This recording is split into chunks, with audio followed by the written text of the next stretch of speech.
की, समस्त संत हरि भक्तन की, श्री वृंदावन धाम की, सद्गुरुदेव भगवान की। नियति जुनेजा जी।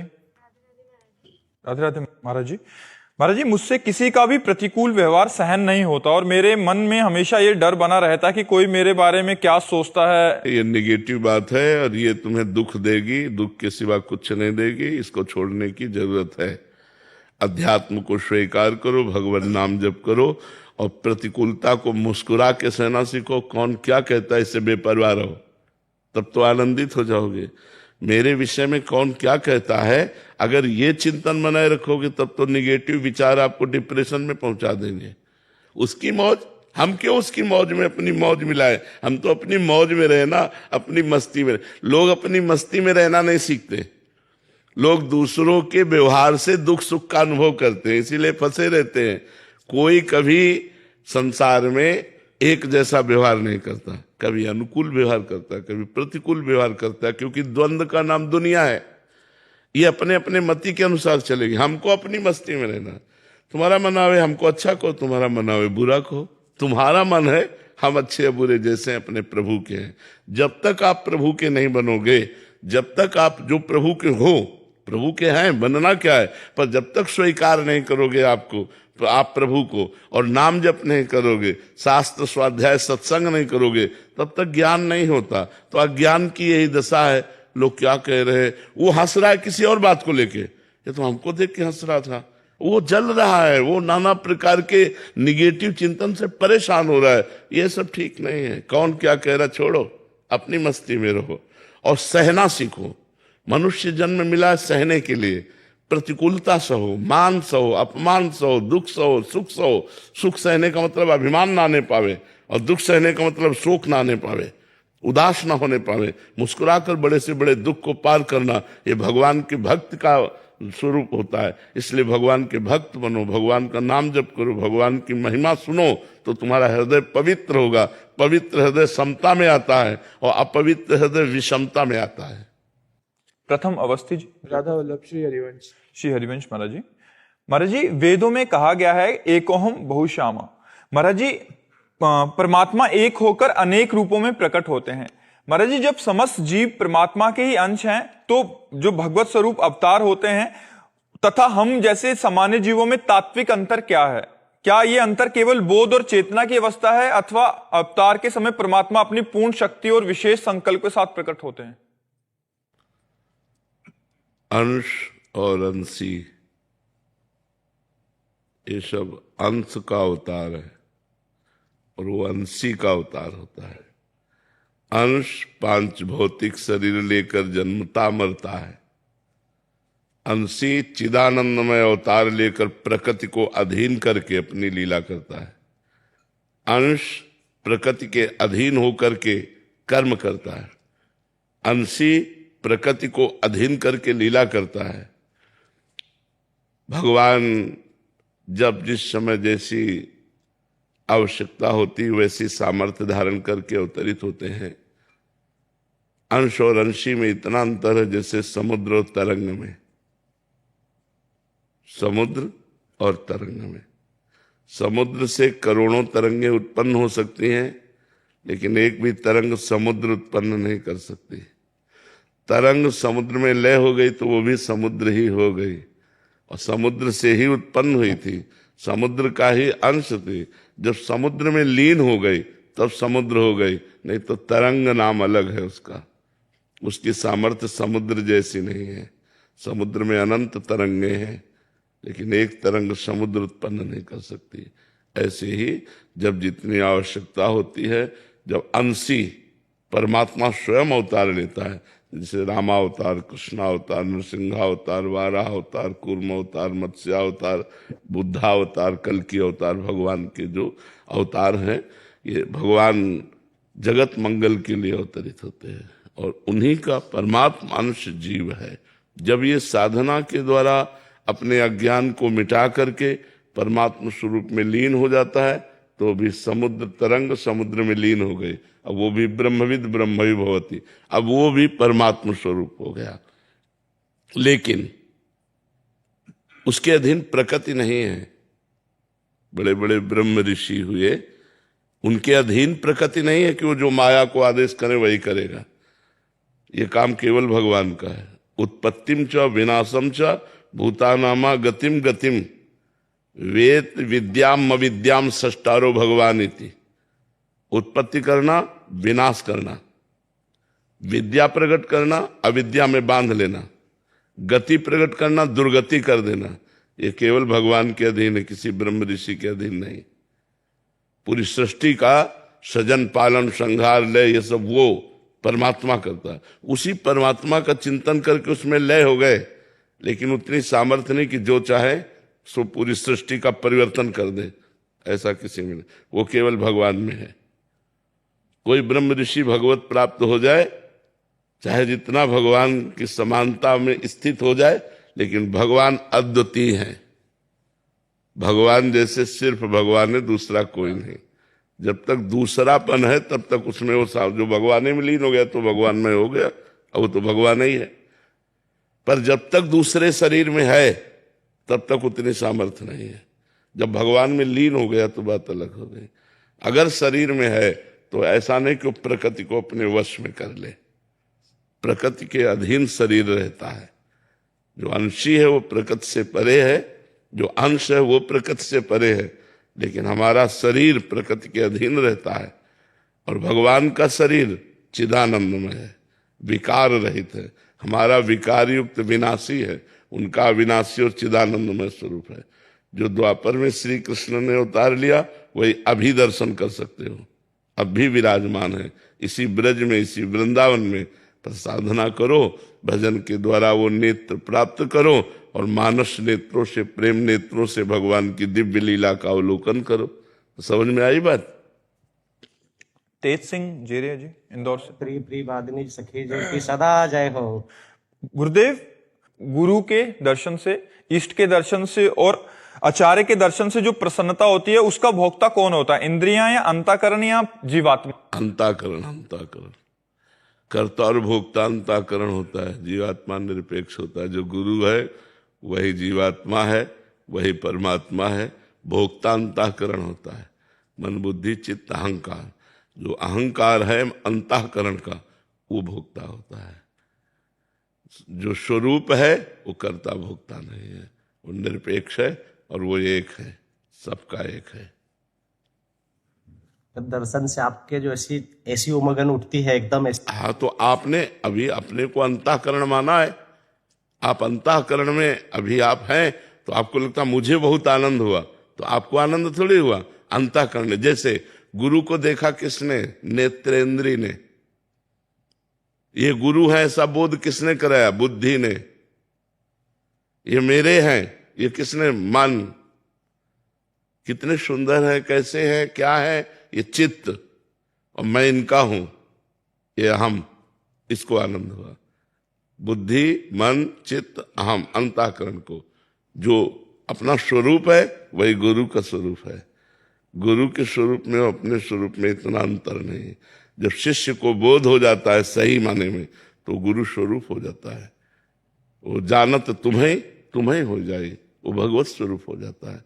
तो ये अंतःकरण धर्म को कर्ता भोक्ता भाव है, तो अंतःकरण धर्म को आनंद का अनुभव होता है ये। और जब इसको अंतःकरण को लय कर दे तो स्वरूपानंद होता है। जो यहाँ गुरु विराजमान हो वहां गुरु विराजमान है, फिर अंतर नहीं होता। फिर शिष्य और गुरु में अंतर नहीं होता। जैसे गुरुदेव अगर इस ज्ञान में नहीं जाना है, इस ज्ञान की जगह प्रेम में जाना है कि गुरु के तो प्रेम में अपने को भूल जाया जाता है। सखी रूप से गुरु के संग में प्रेम में अपने को भूल जाया जाता है, भूल जाया जाता है, केवल इष्ट रहता है। खूब ऐसा मन हो कि प्रियाजू की सेवा हाँ, करें। ये अभी प्रारंभिक दशा है ना। लेकिन जब सखी स्वरूप की प्राप्ति होती है तो सखी में मैं नहीं होता, सखी में श्यामा श्याम होते हैं। सखी का मन श्यामा श्याम, बुद्धि श्यामा श्याम, चित्त श्यामा श्याम, अहम श्यामा श्याम, सब श्यामा श्याम है। उसको ये नहीं रहता कि मैं अमुक हूं, ऐसा नहीं रहता। ये तो संबोधन के लिए कहा जाता है। ललिता जी, विशाखा जी, चित्रा जी, वो अहम शून्य केवल भगवत स्वरूप, प्रेम में बपू, प्रिया प्रीतम के सुख का मूर्तिमान स्वरूप, प्रिया प्रीतम के सुख का मूर्तिमान स्वरूप सहचरी। अब उस समय की स्थिति वाणी से तो वर्णन नहीं की जा सकती, वो तो मन और वाणी के अगोचर स्थिति है, वो स्वरूप है। तो साधन करते रहो, धीरे धीरे धीरे धीरे धीरे मानसिक जब सहचरी भाव आएगा तब उस स्थिति को समझ पाओगे। आराध्या जी। राधे राधे। राधे राधे महाराज जी।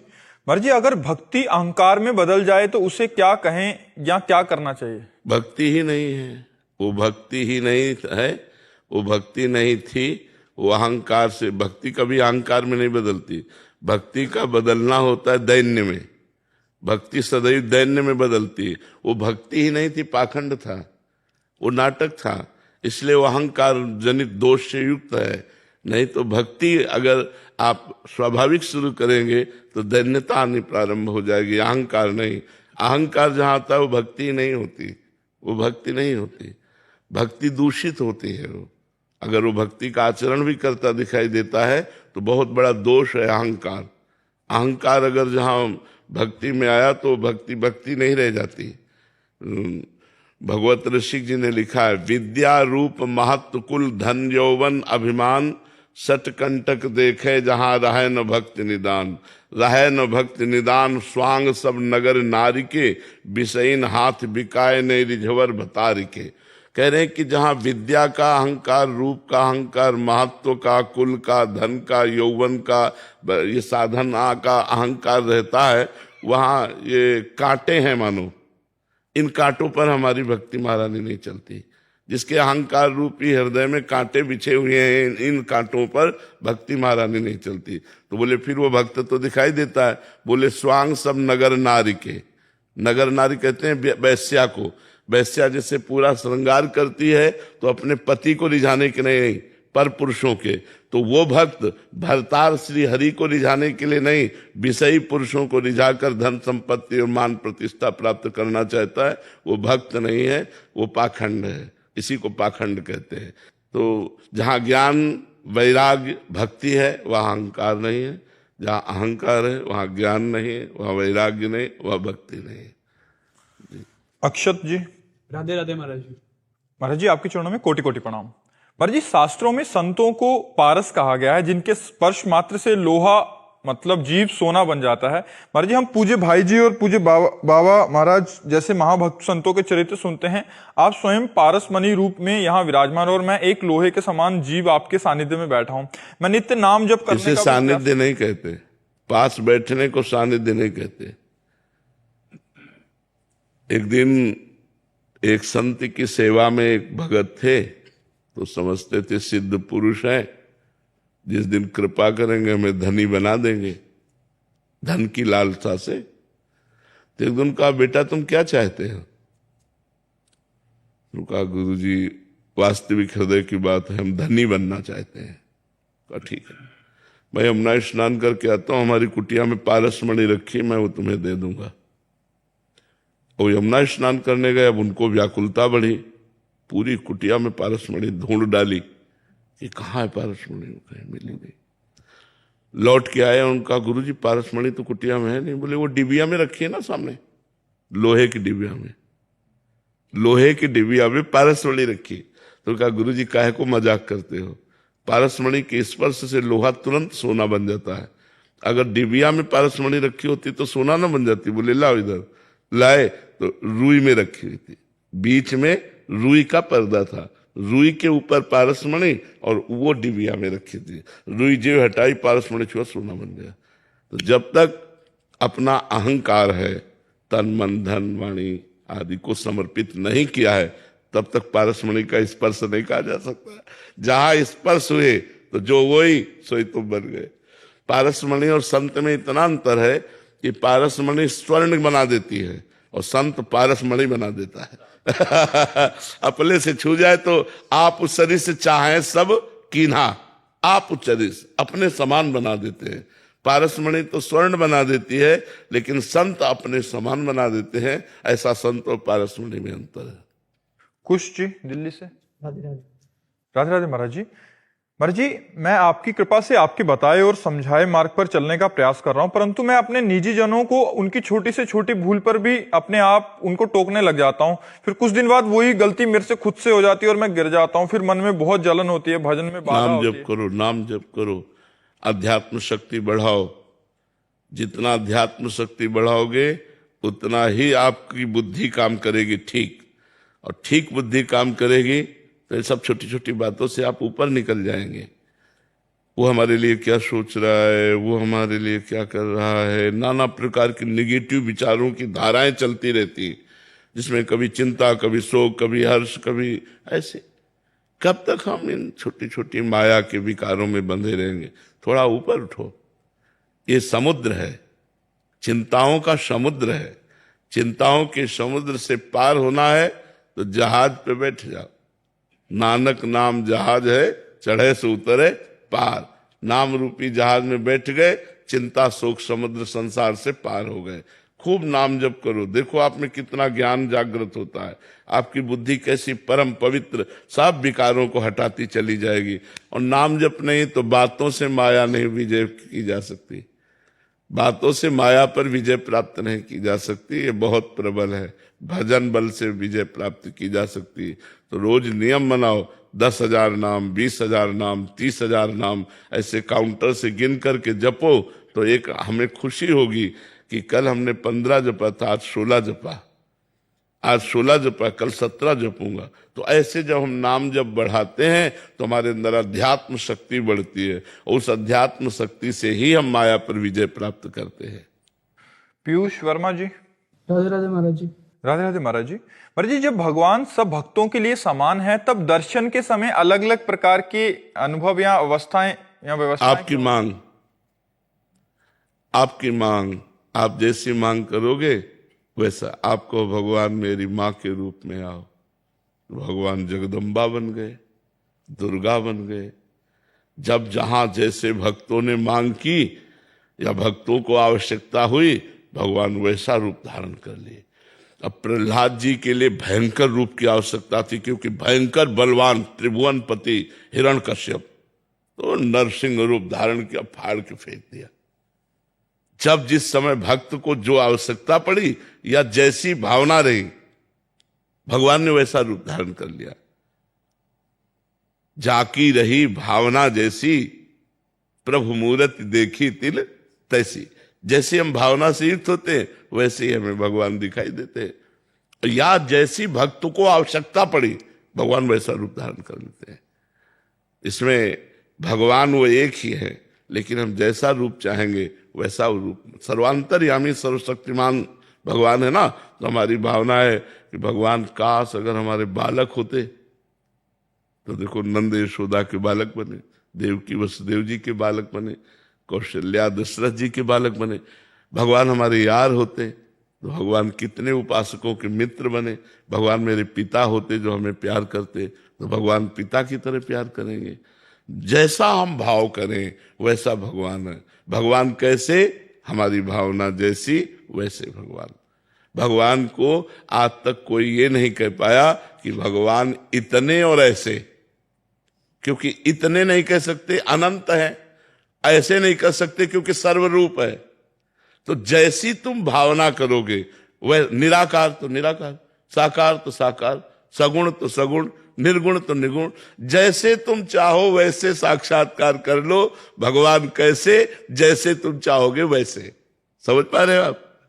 जिंदर कौल जी पटियाला से। राधे राधे महाराज जी। महाराज जी, 1993 से नाम सिमरन वाहेगुरु जी का सिमरन करती हूँ, अंदर चलता भी है, पर अभी तक भगवत प्राप्ति नहीं हुई। क्या? अरे जन्म जन्म लग जाते हैं। अभी पहले विकारों को नष्ट करने की सोचो, कोई विकार ना रहे। हमारा काम केवल एक है कि 24 घंटे में निरंतर भगवत स्वरूप का स्मरण। उन्हीं को श्री कृष्ण कहते हैं, उन्हीं को वाहेगुरु कहते हैं, उन्हीं को परमात्मा कहते हैं, उन्हीं को ब्रह्म कहते हैं। अलग अलग भावों से उच्चारण होता है। ज्ञानी जन ब्रह्म कहते हैं, योगी जन परमात्मा कहते हैं, भक्त जन भगवान कहते हैं। जो गुरु साहब के महा करुणा में पल रहे हैं वो सब वाहेगुरु वाहेगुरु उसी परमात्मा को कहते। कोई दूसरा थोड़ी, एक ही परमात्मा है, वही अकाल पुरुष है, वही परम पुरुष है। तो जब हम ये नियम ले ले कि हमारा एक काम है कि चिंतन नहीं छूटना चाहिए। अब आप इस कसौटी पे कसो अपने को, और इतनी व्याकुलता हो जाए जब वाहे गुरु की प्राप्ति की कि जैसे प्यासे हम हों, हमें कोई रबड़ी पिलावे तो हमें लगेगा पानी पिलाओ, रबड़ी नहीं। जैसे हमें श्वास चाहिए जल में डुबो देने पर हमें श्वास, ऐसे हमें परमात्मा चाहिए। जब ऐसी व्याकुलता हो जाएगी तब मिल जाएंगे। जब हमारी इतनी व्याकुलता होगी कि अब हम परमात्मा के बिना जिया नहीं जाता, तो वो तुम्हारे अंदर ही बैठे हैं, वो तुम्हारी व्याकुलता को देख रहे हैं और वो निश्चित तुम्हें प्राप्त हो जाएंगे। तुम्हें कहना नहीं पड़ेगा। अभी अपनी कमी को ठीक करो, अपनी चाहतों को मिटाओ। जब सब चाहतें मिट जाती हैं, एक चाहत रह जाती है परमात्मा की, और उस चाहत में हम परम व्याकुल हो जाते हैं, तब भगवान का दर्शन होता है, तब भगवान की प्राप्ति होती है। मनोज कुमार जी दिल्ली से। राधा वल्लभ सिंह श्री हरिवंश महाराज जी, गुरुदेव भगवान आपके हेतु कृपा से आज दीक्षा दिवस है। गुरुदेव भगवान, महामहिम इस पूरे ब्रज 84 कोष में अगर किसी को वृंदावन के अलावा कहीं भी जाने की भीतर से रुचि ना हो तो क्या उसे हठपूर्वक सभी स्थलों पर दर्शन करने जाना चाहिए, या वृंदावन की बस पर्याप्त है? भगवत धाम का आश्रय लेकर पड़ा रहे, इससे बढ़कर कुछ नहीं है। ये तो सब नेत्र और मन को पवित्र करने के लिए है कि हम तीर्थों में या ब्रज के अन्य परम पवित्र क्षेत्रों में अपने नेत्रों को पावन करते हैं। बकाया वृंदावन संपूर्ण समर्थ है। अगर आप वृंदावन का आश्रय लिए हो तो फिर कहीं जाने की जरूरत नहीं। हरिशंकर शर्मा जी। राधे राधे महाराज जी। महाराज जी, आप कह रहे हैं कि आप दीनदयाल कामधेनु गौशाला इधर मथुरा में, वहां आप देखभाल करते हैं पूरा। कह रहे हैं कि आप गौ माता के लिए कोई सिनेमा घर में पिक्चर आदि का निर्माण आदि का कार्य कर रहे हैं, जिससे मतलब सभी को गौ माता के बारे में पता लगे कि उनकी। लाखों लोग, लाखों संत महात्मा भक्तजन इस विषय में प्रयासरत हैं कि हमारे भारत की गौएं सुरक्षित रहे और गौओं के प्रोडक्शन जो ऐसे हैं उनको जानकारी मिले, सबको मिले। बहुत लोग कर रहे हैं और धन्यवाद है। सबको मिल मिल करके ऐसे ही करना चाहिए। सनातन धर्म की धर्म माता गौ हैं, जैसे वेद माता गायत्री, ऐसे धर्म माता गौ है। तो अगर हम लोग अपने धर्म की जड़ को मजबूत करना चाहते हैं तो हमें गौओं की सेवा करनी चाहिए। वो कोई प्रोडक्शन दे या ना दे, धर्म के पालन के लिए किसी प्रलोभन की जरूरत नहीं होती। धर्म के पालन के लिए किसी स्वार्थ पूर्ति की जरूरत नहीं होती। अगर स्वार्थ की पूर्ति ना हो तो क्या हम अपने धर्म का पालन न करें?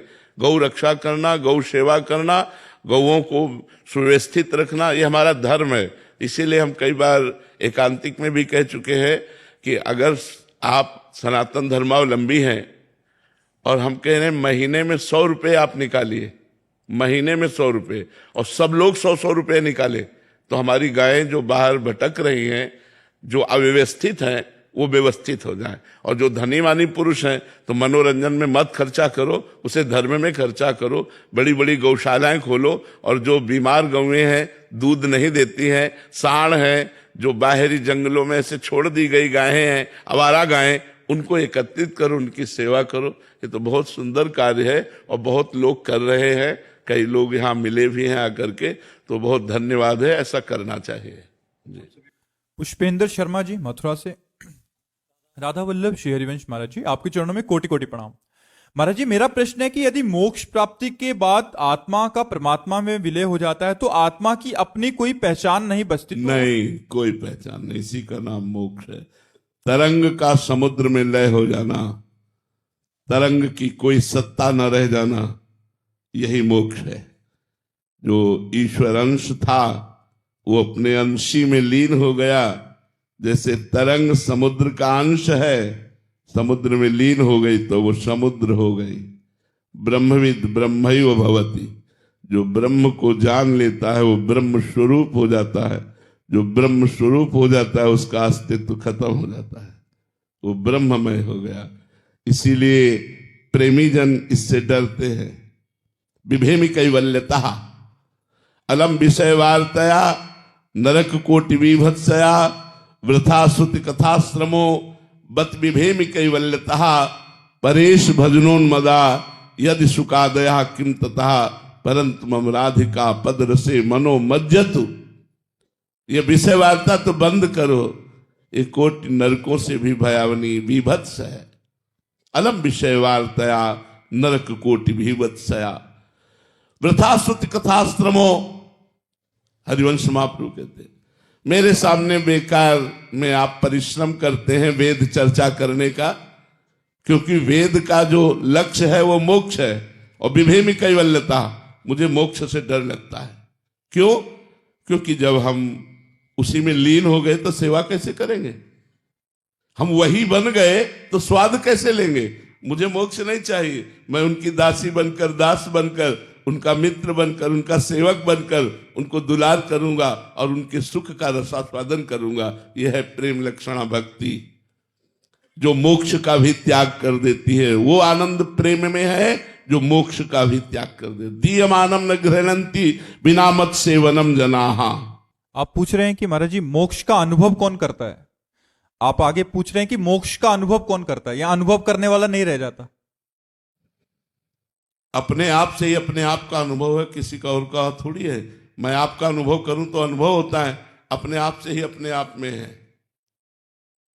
चूंकि देह भाव में हो इसलिए अपने आप में नहीं हो, इसलिए हमारी बात नहीं समझ पाओगे। अभी आप जो भी अनुभव करते हैं वो इंद्रिय और मन से करते हैं। जो भी अनुभव करते हैं, जितना भी, वो मन और इंद्रियों से करते हैं। मना खत्ता इंद्रियाणी, और स्वरूप का अनुभव इनका बाध कर देने से होता है। अपने आप से अपने आप का अनुभव, बुद्धि से नहीं, मन से नहीं, वो अतर्क विषय है। तभी तो ज्ञान के पंथ कृपाण की धारा, परत खगेश लगे नहीं बारा। ज्ञान का मार्ग नंगी तलवार पर चलना है, अगर चूक गए तो गिर गए, परत खगेश लगे नहीं बारा, फिर लक्ष्य नहीं प्राप्त होता। इसलिए सदगुरु की आज्ञा पर दृढ़ता पूर्वक वेदांत स्वाध्याय करते हुए घोर तप में जीवन, वैराग्य में जीवन, तब ज्ञान का, तब मोक्ष का अधिकारी होता है। रजत जी, राधे राधे महाराज जी। महाराज जी, अभ्यास और वैराग्य से मन पर वश किया जा सकता है। संसारिक माया अभ्यास महाराज जी करने नहीं देती। मोबाइल हमेशा ध्यान अपनी ओर खींचता है, नाना विषय अपनी ओर ध्यान खींचते हैं। ऐसे आपको भूख लगे, फिर आप देखो कैसी व्याकुलता होती है। सारा प्रयास केवल भूख मिटाने के लिए हो जाता है। आपको न मोक्ष की भूख है, न भगवान की, इसलिए मन संसार में भटकता है। एक बार भूख पैदा करो, सत्संग के द्वारा, शास्त्र स्वाध्याय के द्वारा, नाम जप के द्वारा, तीर्थ याटन के द्वारा, फिर आप देखो जब भगवत चरणारविंद की भूख पैदा हो जाती है तो मन संसार से भागता है। वही मन जो विषयों को सुख मानने लगा, वही मन जब परमात्मा में फिर अभ्यास के द्वारा लगाया गया तो ये बर्दाश्त नहीं करता कि मैं और कुछ बोलूं, मैं और कुछ देखूं, मैं और कुछ सुनूं। ना काहू सो बोलिबो, ना कोई व्यवहार, बस अपनी कुंवर किशोरी को जियत निहार किया। जब तक भूख नहीं लगी, प्रिया प्रीतम के मिलन की भूख नहीं लगी, तब तक ये बात है कि मन हमारा संसार में जाता है, मन भटकता है। जिस दिन भूख लग जाएगी तो जैसे तुम्हें कई दिन के भूखे हो और कह दिया जाए भर भर के थाल सोने के सिक्के, चांदी के सिक्के, हीरा जवाहरात सब आपके सामने रख दिया जाए, आप कहोगे इनको हटाओ, पहले मुझे 2 रोटी सब्जी दे दो, मुझे भूख लगी है। जैसे एक साधारण भूख बड़े से बड़ी भी वस्तु का त्याग कर देगी, पहले मुझे भूख मिटानी है। ऐसे ही जब परमात्मा प्राप्ति की चाह होती है तो लोक लोकांतर के समस्त भोगों से वैराग्य हो जाता है। यहां तक कि न पारमेष्ठम न महेंद्र दिष्णम, ब्रह्मा का पद और देवराज इंद्र का पद भी अच्छा नहीं लगता, और कोई संसारिक भोगों की तो बात जाने दो। तो भूख जागृत करो, शास्त्र स्वाध्याय करो, सत्संग करो, जिससे आपके अंदर भगवत प्राप्ति की भूख जागृत हो। वो जब भूख जागृत होगी तब व्याकुलता पैदा होगी, उसी व्याकुलता में मन टिकता है।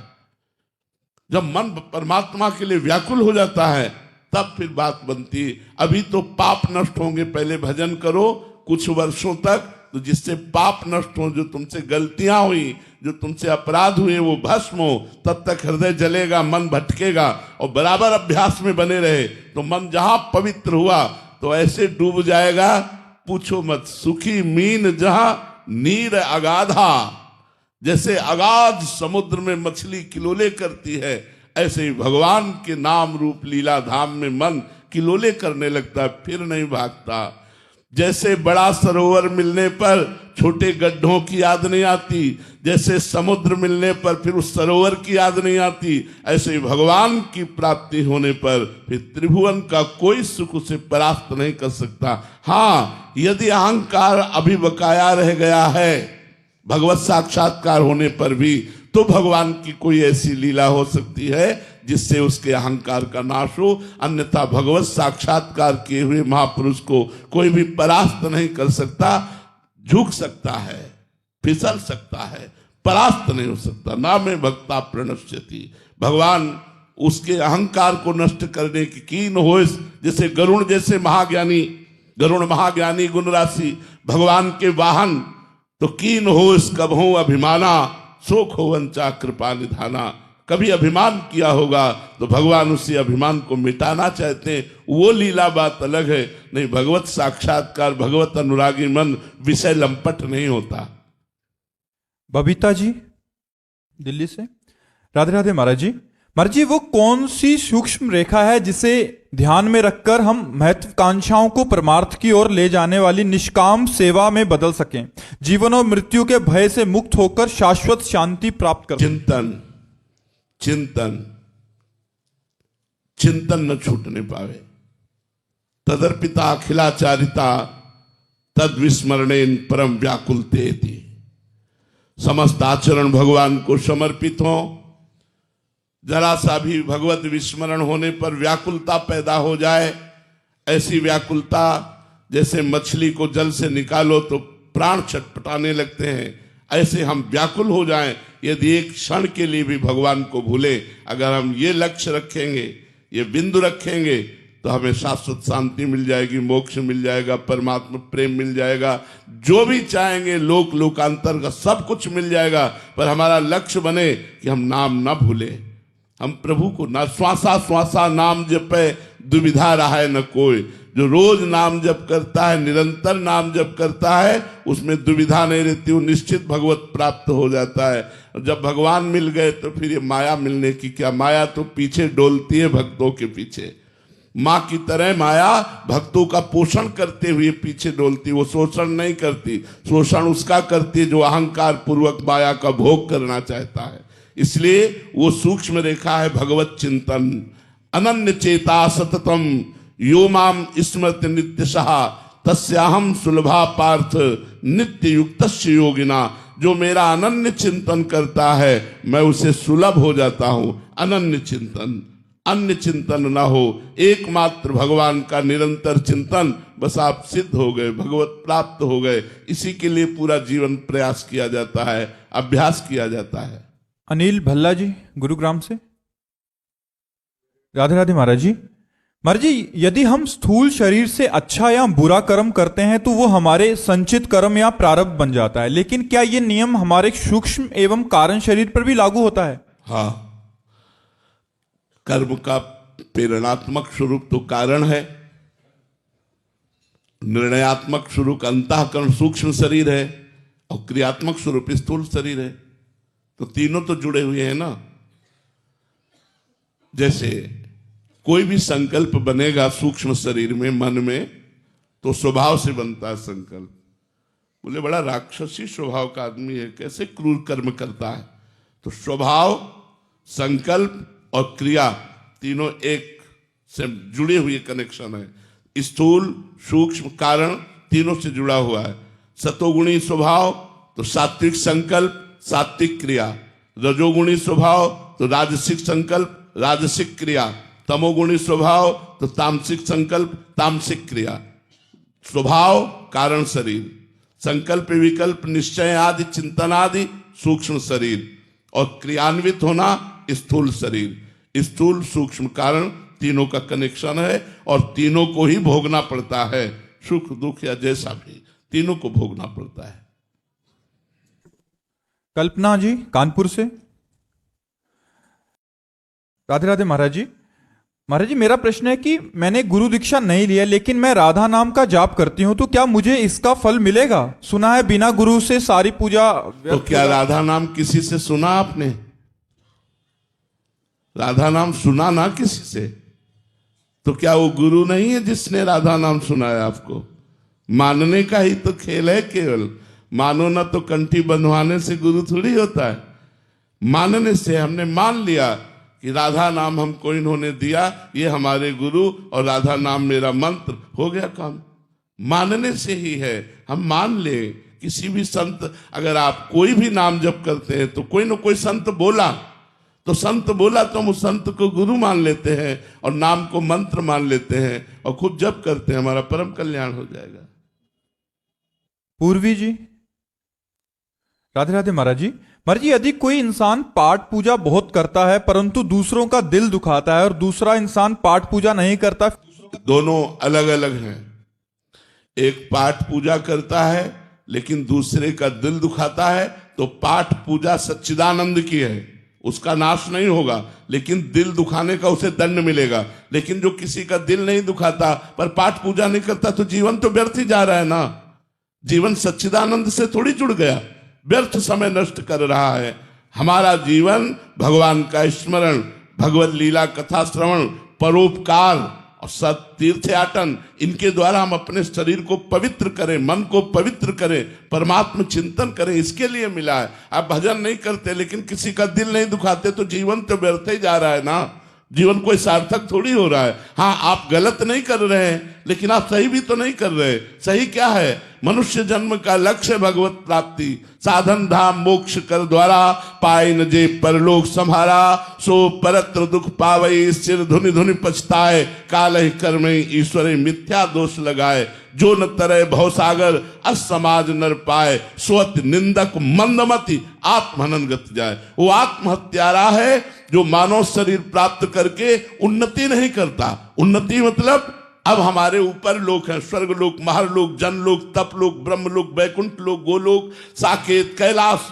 हमको मृत्यु लोक से साधना करके उत्तम लोकों की प्राप्ति करनी है। साधना नहीं करते तो मनुष्य जन्म को तो व्यर्थ ही व्यतीत कर रहे हो। हाँ, अपराध नहीं कर रहे हो इसलिए नरक नहीं जाओगे, लेकिन मनुष्य जन्म को व्यर्थ कर दिया तो किसी भी योनि में जा सकते हो। मनुष्य बनने का अधिकार तो आपने व्यर्थ कर दिया ना। मनुष्य जन्म का अधिकार है साधना करके, तपस्या करके, कष्ट से कर उस परमात्मा को प्राप्त करना, उत्तम गति को प्राप्त करना। राधे राधे महाराज जी। महाराज जी, छात्र दशा में रह के पढ़ाई और कैरियर के लिए प्रयत्न कर रहा हूं। मन में आसक्ति और काम वासना से मेरा मन बहुत विचलित हो जाता है। ब्रह्मचर्य का संकल्प करके भी वो बार बार टूट जाता है, तो उसका संकल्प और अपने इष्ट के प्रति आस्था और विश्वास कैसे? नाम जप। जब तक श्री हरिवंश नाम बल लहो, अपने मन भाई सब कहो, रहो शरण हरिवंश की।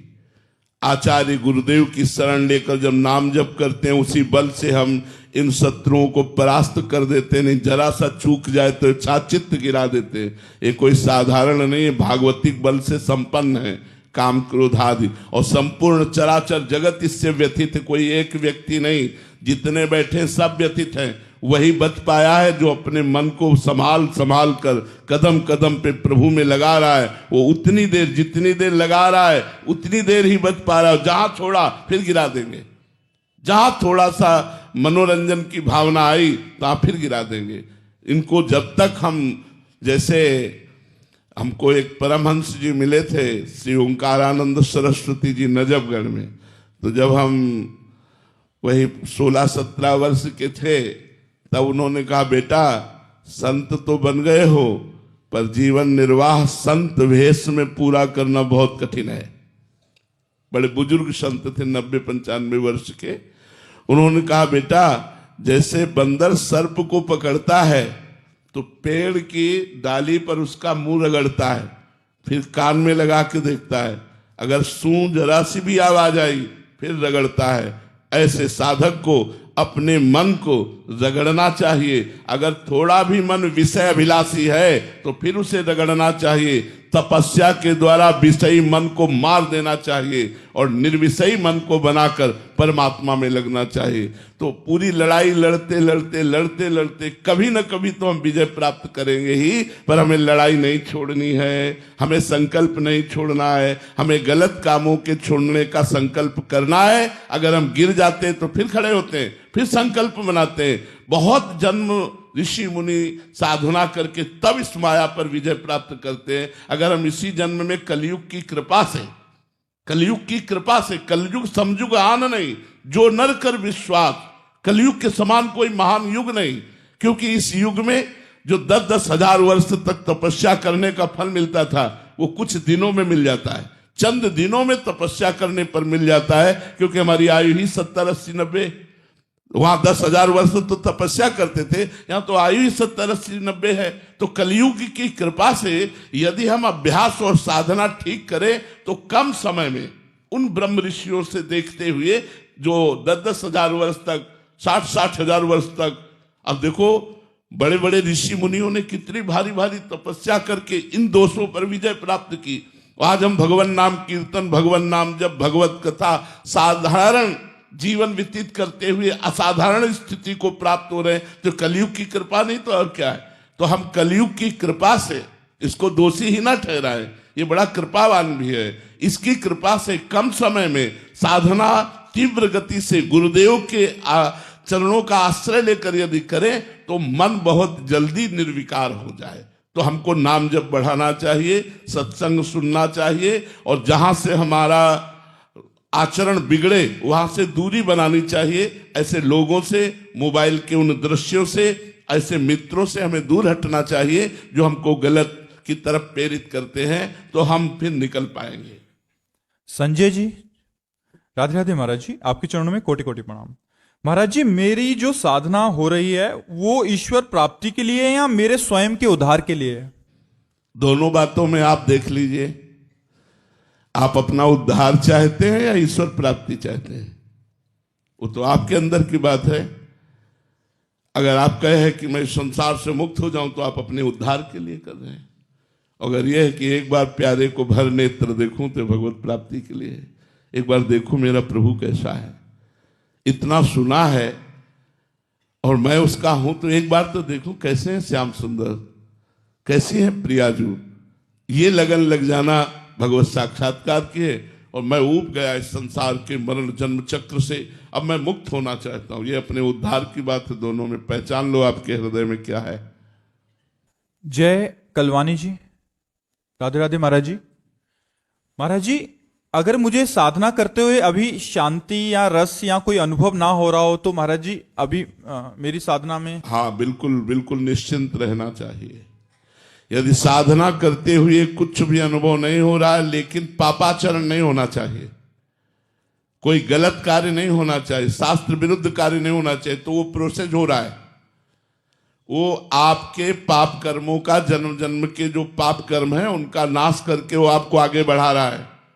जैसे बढ़िया लिफ्ट हो तो चलते समय पता चलता है कि चली, और अगर नंबर ना देखो तो पता ही नहीं चलता कि फ्लोर पर फ्लोर हम क्रॉस करते चले जा रहे हैं। ऐसे ही ये भगवत कृपा लिफ्ट है साधना। जब हम साधना करते हैं तो बहुत काल तक हमें पता ही नहीं चल पाता कि हम किस फ्लोर पर आ गए। वो तो जब कोई संत महात्मा व्याख्या करते हैं उस स्थिति का, और वो हम अपने अंदर देखते हैं तो आनंद आता है कि आज हमारे अंदर भगवत कृपा से ऐसी स्थिति है। इसलिए ये तो कोई समझे ही ना कि मुझे कोई लाभ नहीं मिल रहा साधना करने से। साधना अपना काम कर रही है, वो आपके पापों का नाश, आपके दुख को मिटा रही, आपको समझ में आवे या ना आवे। जब आपका फ्लोर का दरवाजा खुलेगा तो आपको समझ में आ जाएगा कि मैं किस फ्लोर में आ चुका हूं, भक्ति की किस ऊंची भूमिका में आ चुका हूं। आपको साधना में ही रति रखनी है, परिणाम में नहीं। कर्मण्येवाधिकारस्ते मा फलेषु कदाचन। आप साधना पर रति रखिए कि मेरी साधना मुझे अनुभव में आवे या ना आवे, पर मुझे करनी है, आजीवन करनी है, तो अपने आप अनुभव में आ जाएगा। आपको एक दिन देखना जब सारे पाप नष्ट हो जाएंगे, आप परमानंद में डूब जाएंगे। सुची जी, राधे राधे महाराज जी। महाराज जी, यदि ग्रस्त में रहते हुए भी मोक्ष संभव है तो आप जैसे महापुरुष संन्यास जीवन को क्यों अपनाते हैं? भगवान ने सृष्टि में एक नहीं रचा, अनेक रचा है। एक नहीं रचा, अनेक रचा है। अगर सृष्टि का मंगल अच्छे स्वभाव से होता है तो बुरे स्वभाव वालों को क्यों रचा? यदि मदिरा पीना निषेध है, मांस खाना निषेध है, फिर रचना क्यों की? अगर हम प्रश्न करें तो शाम तक ऐसे ही प्रश्न करते रहेंगे। भगवान ने अनेकता की रचना की है, एकता की नहीं, अनेकता की रचना की, विभिन्न मति की रचना की है, विभिन्न स्वभावों की रचना की है और उनको दो भागों में बांट दिया, एक निवृत्ति मार्ग और एक प्रवृत्ति मार्ग। निवृत्ति मार्ग भोगों का त्याग करते हुए, त्याग का प्रयास करते हुए सफलता पूर्वक भगवान को प्राप्त करना, और प्रवृत्ति मार्ग धर्मयुक्त भोगों को भोगते हुए प्रयासरत रहकर मोक्ष मार्ग में जाना। तो अब जिनकी भाग्य में रचना रची है गृहस्थ में जाते हुए भगवत प्राप्ति करना, उनको गृहस्थ में मिलेगा। हम लोगों के भाग्य में रचना की गई है निवृत्त मार्ग से भगवत प्राप्ति करना। और दूसरा रहस्य, गृहस्थ मार्ग में रहते हुए आप केवल अपना उद्धार कर सकते हैं, और विरक्त मार्ग का अगर एक साधक भगवत प्राप्त हो गया तो प्रांत के प्रांत का कल्याण कर देगा। अगर एक अपने में आ जाए तो मम भक्ति युक्तो भोनम पुनाति, पूरे लोक को पावन कर सकता है, क्योंकि उसने भोगों का त्याग करके रात दिन केवल भगवान का चिंतन किया है। आप गृहस्थी में देखिए बड़ी समस्याएं हैं। आप बड़े भाग्यशाली हैं जो सत्संग सुन रहे हैं, नहीं तो सत्संग सुनने का टाइम नहीं, भजन करने का टाइम नहीं। भजन करने के टाइम में बैठो तो पूरे दिन की दिनचर्या दिमाग में घूमती है, ये करना है, ये करना है, ये करना, अभी वहां जाना है, उससे वो बात करनी, पूरा हिसाब भजन में लग जाएगा। माला चल रहा है लेकिन पूरा हिसाब लग जाएगा। परसों उसने ऐसा क्यों कहा था, वहां ऐसा क्यों हुआ, पूरा प्रश्न उत्तर उसी समय होगा जब आप भजन में बैठे होंगे। अब कैसे उद्धार हो? उस कर्म को भगवान को समर्पित करते हुए, विरक्तों को भिक्षा देते हुए आप लोगों का कल्याण कैसे होता है? जैसे विरक्त संत जन है, इनको भोजन पवाते, इनको वस्त्र, इनके वास की व्यवस्था, ठाकुर सेवा, समाज सेवा, जितना बना उतना भजन, जितना बना। लेकिन विरक्त के लिए ये नहीं है कि जितना बना, क्योंकि हमारे लिए दूसरा कार्य नहीं, न बच्ची का ब्याह न बच्चे का ब्याह, बच्चा बच्ची तो कुछ है नहीं, न किसानी न नौकरी न व्यापार, केवल एक ही धंधा है, नाम जप, भगवान का भजन। अगर ईमानदारी से हम अपना भजन कर ले गए तो लाखों का कल्याण कर देंगे, लाखों का कल्याण कर देंगे। इसलिए भगवान ने विरक्त मार्ग की रचना की कि इस मार्ग में सम्यक रूप से अपनी चित्तवृत्ति को केवल परमात्मा में लगाकर स्वयं तरति सतरति सतरति सा लोकांतार्यति, वो लोक के लोक को तार सकता है। ऐसा गृहस्थ में कठिन है। गृहस्थ में 10 मिनट 20 मिनट 30 मिनट समय दो, वो भी मन चंचल रहता है। दिन में बड़े कार्य हैं, कब भगवान की याद आवे कब ना आवे, माया बड़ी विचित्र। एक बार भगवान देवर्षि नारद जी से वार्ता कर रहे थे तो विनोद में कहा कि जो गृहस्थी में मेरा भजन करता है उसे मैं विशेष महत्व देता हूं। तो देवर्षि नारद जी ने कहा, प्रभु विरक्त पूरे जीवन जलता रहता है, कोई मनोरंजन नहीं, कोई मन से संसार के भोगों का त्याग करके भगवान में लगाना, कोई मन को भोगों में नहीं, बड़ा कष्टमय जीवन है ये, बड़ा कष्टमय जीवन तपस्वी का। ईमानदारी से अगर चला जाए, बेईमानी से चला जाए तो वो बात अलग है कि अपना मनमानी करो, लेकिन अगर ईमानदारी से चला जाए तो बड़ा कष्टमय जीवन है। केवल भगवदानंद, संसार के आनंद का त्याग करते हुए चलना होता है। तो देवर्षि नारद जी ने कहा, गृहस्थ भक्त को आप प्राथमिकता क्यों देते हैं? तो उनका देवर्षि नारद जी से एक काम करोगे? भगवान ने एकदम बात घुमा दी। एक कटोरे में घी भर करके दिया और कहा, मेरे आसन की परिक्रमा लगाओ, एक सुदर्शन चक्र हमारा पीछे चलेगा, एक बूंद भी नहीं गिरना चाहिए, भगवद आज्ञा। बोले कितनी बार नारायण नारायण कहा? बोले नारायण नारायण। पूरी चित्त वृत्ति इस कटोरे में लगी थी कि एक बूंद घी गिरा तो सुदर्शन चक्र पीछे है। बोले एक कटोरे के घी ने तुम्हारी भगवत स्मृति अपहरण कर ली और उनके लड़का बच्चा रिश्तेदार नातेदार न जाने कितने कार्य, और वो सब कार्य करते हुए यदि मेरा भजन करता है तो वो मेरा सर्वश्रेष्ठ भक्त है। तो बात समझते हो? गृहस्थी और विरक्ति ये दो मार्ग भगवान ने बनाए हैं, और दोनों मार्ग अगर अपनी अपनी ईमानदारी से धर्म से चला जाए तो दोनों मार्गों को भगवत प्राप्ति होती है। पर विरक्त मार्ग गुरु मार्ग है, गृहस्थ का गुरु मार्ग है। उसके सदगृहस्थ लोग स्वीकार भी करते हैं, कोई भी विरक्त हो उसे पूज्य भाव से देखते हैं। विरक्त मार्ग गृहस्थ मार्ग का गुरु मार्ग है, और विरक्तों का भरण पोषण गृहस्थों से ही होता है। वस्त्र है, भोजन है, वास है, जो भी व्यवस्था है, तो इस भाव से गृहस्थों का कल्याण हो जाता है। जो हम लोग भजन करते हैं उसका हिस्सा मिलता है। वो गृहस्थी में रहकर थोड़ा भी भजन करते हैं, धर्म से चलते हैं, पापाचरण नहीं करते, और गरीबों की सेवा, जैसे बीमारों की सेवा, गौओं की सेवा, संतों की सेवा, ये सब गृहस्थों से ही चलती है। तो उन गृहस्थों का कल्याण ऐसे होता है, और संत अपने तपोबल और भजन बल से बहुत लोगों का कल्याण करते हैं। इसलिए भगवान ने दो मार्गों की स्थापना की। तो भगवान ने जिसको जिस मार्ग के लायक चुना उस मार्ग में चला रहे हैं। हम लोगों को चुना, भगवान ने चुना और संसार से खींचकर इस मार्ग में चलाया। कोठों में, दिल्ली के जो रेड लाइट एरिया है उसी में ही कोठों के अंदर जाके उन औरतों को बाहर निकालना और उनके बच्चों को एक नया जीवन देना। और इस काम में बहुत चुनौतियां हैं, लेकिन एक विश्वास भी है कि काम दिया गया है, सौंपा गया है। पर जब जब श्रद्धा कम होती है और जब जब चुनौती बड़ी लगती है तब तब क्या करें, और जब खुद पे शक होता है तब क्या करें? महाराज जी, दिल्ली में जो वैश्यशालाएं होती हैं, रेड लाइट एरिया होते हैं जहाँ वैश्याएं, वहाँ जाके उनके ग्रुप में जाके वहाँ से जो बच्चियां फंसी होती हैं उनको बाहर निकालते हैं, उनको एक नया जीवन देते हैं। बट ये बड़ा चुनौतीपूर्ण कार्य होता है, तो कभी कभी आत्मविश्वास डगमगा जाता है। तो उस समय महाराज जी अपने आप में एक उत्साह। आत्मविश्वास नहीं डगमगाना चाहिए। ये बहुत प्रशंसनीय कार्य है। जिनका जीवन गंदगी में ढकेल दिया गया है, उनको गंदे आचरणों से मुक्त करना, उनको एक नया जीवन देना, ये आपको बहुत प्रशंसनीय कार्य है। लेकिन आत्मविश्वास टूटना नहीं चाहिए, आत्मविश्वास बढ़ना चाहिए। एक जीव को अगर हम डूबने से बचा लिया तो बहुत बड़ा कार्य कर लिया। देखो, स्वयं के लिए भजन करना, अपना कल्याण करना एक अलग बात होती है, लेकिन दूसरे के लिए कल्याण की बात सोचना एक खास बात होती है। परहित सरिस धर्म नहीं भाई।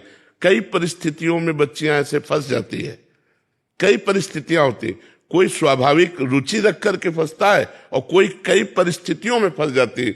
तो जो परिस्थितियों में फंसी हुई है, अगर उनका आपको सहयोग मिल गया तो उनकी नई जिंदगी एक अच्छी जिंदगी बन जाएगी। बहुत सुंदर है, प्रशंसनीय कार्य आप कीजिए और राधा नाम जप कीजिए, जिससे आपका आत्मबल कभी टूटे ना, आत्मबल बना रहे। आप लड़ती रहिए, आपकी रक्षा में भगवान है। जो दूसरों का परोपकार करता है सबसे बड़ा कार्य है। हम बहुत हृदय से प्रसन्न हुए इस बात को सुनकर, क्योंकि गंदे आचरणों में लिप्त, ऐसे आचरणों में लिप्तों को बचा करके भगवान की कृपा से संसार के अच्छे मार्ग में देना, ये बहुत बड़ा कार्य, बहुत बड़ा कार्य। तो थोड़ा मुश्किल होता है, लेकिन सहयोग बहुत है वहां पे औरतों का। हाँ, नहीं मुश्किल है, नामुमकिन नहीं। आप बिल्कुल कीजिए और भगवान आपके साथ है, भगवान आपके साथ है, क्योंकि आप अच्छा काम कर रहे हैं। और जरूर कीजिए, क्योंकि पता नहीं कैसी कैसी परिस्थितियों से कौन गुजर रहा है, वहां शोषण हो रहा है उनका, और आप उनको बचा रहे हैं। बहुत बड़ा कार्य, आप जरूर कीजिए। हमारा हृदय प्रसन्न हुआ है सुनकर। आप अच्छा कार्य कर रहे हैं, बहुत अच्छा कार्य कर रहे हैं। भगवान ने अपने होने का एहसास तो बहुत बार कराया और कराते रहते हैं, लेकिन आत्मा से अभिन्न चिंतन होने के कारण जो माधुर्य भाव है उसमें न्यूनता। हाँ, न्यूनता ही रहेगी, न्यूनता ही रहेगी, क्योंकि दो भावों का एक हृदय में पोषण नहीं हो सकता। सोहम और दासोहम। जैसे हमें बहुत लड़ाई लड़नी पड़ी, गुरु कृपा से परिवर्तन हुआ, नहीं तो सन्यास मार्ग के पथिक थे, काशी से जीवन, जो दंडी सन्यासी होते हैं वो जीवन, तो 20-22 वर्ष अनुसंधान वो चलता रहा। अब जब महादेव जी की कृपा हुई और इधर का आकर्षण हुआ, अब बड़ी समस्या कि जब वो एक है, अद्वितीय है और वो मैं हूं, तो किससे अनुराग? मेरा ही तो आत्मस्वरूप सब है। ये जो भी कुछ प्रतीत हो रहा है वो मेरे सिवा और कुछ है ही नहीं। बड़ी समस्या पड़ी, बड़ी समस्या पड़ी। और फिर महादेव जी से कहा इस ज्ञान का अपहरण करो। महादेव जी से कहा, रो के प्रार्थना की कि मेरे आत्मस्वरूप प्रभु इस ज्ञान का अपहरण करो। जब उस ज्ञान धीरे धीरे धीरे धीरे धीरे धीरे फिर वो बात जो नाथ मैं अधम जीव हूं, प्रभु आप मेरे स्वामी हैं, धीरे धीरे धीरे धीरे भाव का वो एक मतलब पूर्व जीवनगत हो गया। और ये नवीन जीवन, इसमें महत्पुरुषों की कृपा प्रधान रही। नहीं कभी हम नहीं आ सकते थे। जहां हम एकांत होते बस वही योग वासिष्ठ और वेदांत की बातें तो सब काट देती सब काट देती, कुछ नहीं रहने देती। बड़ी समस्या थी। गुरुजी से हमने कहा कि 1 वर्ष हो जाने के बाद उन्होंने कहा, तो हम कहा महाराज जी आपसे हम सत्य कहते हैं, पाठ करते हैं आप जो कहते हो, जो सेवा करते हो वो करते हैं, लेकिन हमारा विश्राम उड़िया बाबा की वाणी, वेदांत, योग वासिष्ठ इनमें होता है। तो उनका चिंता मत करो, धीरे धीरे सब आ जाएगा, धीरे धीरे सब आ जाए। तो धीरे धीरे नहीं रह सकता क्योंकि इस हृदय की बात है। हाँ, जब आप इस प्रश्न करोगे स्फुरित हो जाएगा, कोई विस्मरण नहीं है। पर अब अंदर ये बैठ गया है कि मैं तत्व का विस्मरण ही भक्ति का लक्ष्य है। मैं का विस्मरण ही भक्ति का लक्ष्य है। केवल तू ही तू है। ब्रह्म नहीं, माया नहीं, नहीं जीव नहीं काल, अपनी ही सुधि ना रही, एक रहे नंदलाल। इसी मैं तत्व का स्वयं बोध कराने के लिए गोपी जनों के पास उद्धव जी आए थे, और वो मैं तत्व का विस्मरण किए हुए बैठी हुई थी। तो जो मैं तत्व का विस्मरण किए हुए कृष्णाकार थी, प्राण भय कान में, कान भय प्राण में, ही में न जान परे कान है कि प्राण है। जहां ये स्थिति कि उद्धव मन न भय 10वीं से खुतो सो गयो श्याम पे, अब को आराध है इस। और उद्धव मन माने की बात, दाग सुहारा छाणी अमृत फल, विष कीरा विष खात, उद्धव मन माने की बात। अब वो जो श्याम सुंदर के प्रति परम प्रीति है उसमें, इसीलिए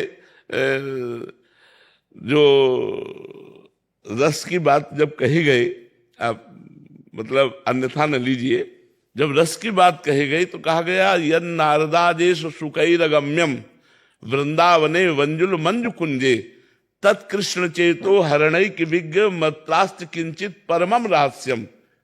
जहां ब्रह्मा जी, ईश भगवान शिव, आज माने ब्रह्मा जी और नारद जी और श्री सुखदेव जी, ये सब महान चरम अवस्था को प्राप्त हैं। इन महापुरुषों ने जिस रस का रसास्वादन नहीं किया, वो रस वृंदावन का, जैसे अब आप कहेंगे कौन सा रस का रसास्वादन नहीं किया? भगवान शिव बोध संपन्न, सर्व सब गुणों के अधिष्ठात्र हैं, परम वैष्णवा नाम यथा शंभु।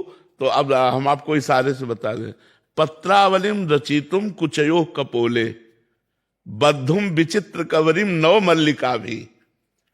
हे लाडली जू, मैं आपके वक्षा स्थल में पत्रावली करने का अधिकार। पत्रावलिम रचितुम कुचयो कपोले, बद्धुम विचित्र कवरिम नव मल्लिका भी, अंगम चुभूसी तुमा भरणई धरता से। मैं कब ऐसा सौभाग्य होगा कि आप ऐसा श्रृंगार करने का मुझे। तो ये न वीणाधारी नारद जी को सौभाग्य मिला, न देवाधिदेव महाशंकर को, न भगवान ब्रह्मा जी को भी नहीं, बड़े बड़े महापुरुषों ने। क्योंकि ये सब आचार्य कोटि के महापुरुष, जैसे पक्की मटकी को फोड़कर कुछ नहीं बनाया जा सकता, ऐसे ये परिपक्व ब्रह्म स्वरूप है। लेकिन जैसे अपने लोग अधम कच्ची मटकी है, अब वो फोड़कर कुछ भी बना लिया जा सकता है। तो इसीलिए ये जो रस है, माधुर्य रस में भी महामाधुर्य रस, प्रिया जी की परिचर्या, प्रिया जी की सेवा, ये वृंदावन का जो रस है। अब इसके लिए जैसे श्रीपाद प्रबोधानंद जी महाराज जब पधारे तो रसिकों का संग किया, तो उन्होंने एक शब्द लिखा है, बहुत कई बार इस श्लोक में वृंदावन महिमामृत में लिखा है। मतलब ये अब कैसे पचेगा जो मोक्षाभिलाषी जन, जो मोक्ष की अभिलाषा करते हैं। लिखा है जब राधा माधव का प्रेम रस प्राप्त होता है तो मोक्ष थुतकी कृत्य हो जाता है। दीयमानम न ग्रहणंति बिना मत सेवनम जना, सारिष्ट सामीप्य आदि जो मोक्ष है ये देने पर भी नहीं लेते, मेरी सेवा। तो ये जो एक भाव के द्वारा ही हम अपने लक्ष्य को प्राप्त कर सकते हैं। इसीलिए भगवान ने योगों का वर्णन किया, सांख्य योग, भक्ति योग, कर्म योग का, क्योंकि एक साथ तीनों का अनुष्ठान नहीं हो सकता। एक उपासक के द्वारा या तो ऐसे करके चलो तो भगवान जहां चला दे, और या फिर जो गुरु कृपा से पकड़ा फिर उसी पे परिपूर्ण हो जाए। अब चित्त का इधर आकर्षण होने पर पूरा का पूरा सिस्टम बदलना होता है, पूरा सिस्टम बदलना होता है। फिर भगवान से मांगना पड़ता है। जैसे भाई जी हनुमान प्रसाद पोद्दार जी ने एक पद में लिखा, मुझे बुद्धिहीन बना दो हे भगवान। ये सब अपरीत कर लो जितनी जानकारी है।